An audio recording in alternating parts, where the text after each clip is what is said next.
Legacy Fowler, one half of the Fowler Legacy Podcast, host of the Melanin Warriors Podcast, bring you yet another Melanin Warrior. And hey, we headed to Guam this time, man. We talking about Chief Matapang.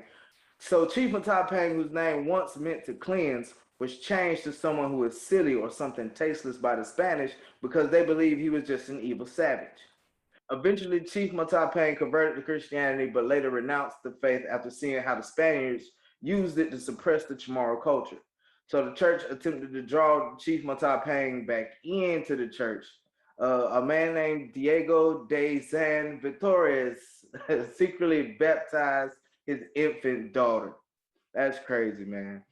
That in turn infuriated Chief Matapang, not just because of the baptism, but he also violated a kind of an off limits rule by entering the chief's home, because apparently, there's some sort of taboo where you're not allowed to enter the chief's home, especially when he wasn't there.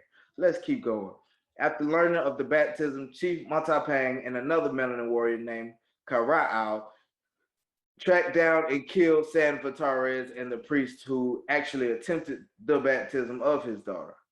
Matapang weighted the bodies and tossed them into the sea and set fire to where the stabbing had been taking place. And my thought on is, he set fire to where the stabbing took place, basically to cover up what he did, so no more of the Chammoro people would be involved with, something that he decided to do. So this caused the conversion of the Chammoro people to deteriorate, and it turned into an open conflict.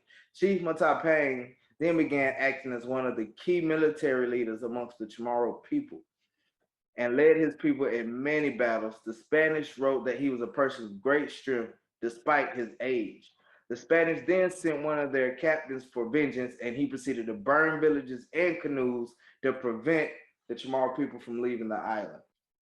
A skirmish ensued, and soon after, he was injured in battle and retreated to the island of Rota. The Spanish fleet was soon sent to Rota, and out of fear of the Spanish, the people of Rota turned him in. They attacked him and sent him out on a boat. Chief Matapang was succumbed to his injuries and passed away while sailing back to Guam.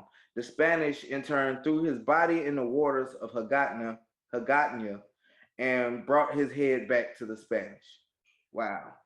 And that you see that a lot, when people rebel against the powers that be, if you will, the Spanish slave masters, everything like that. They always take the main instigator of these conflicts, and they're always, keeping his head, posting it somewhere, but it doesn't always have the effect that they wanted to have. More than fear, they treat him as a martyr. This Melanin chief of Guam embodied standing for something or falling for anything.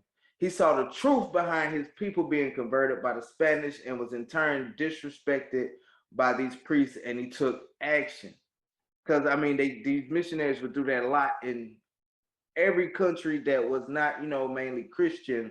They would come in here, and some would actually force Christianity onto the people. Some would use Christianity as somewhat of a crutch to elevate themselves above these people, to make them more important than what they were in the lands that they came from, y'all.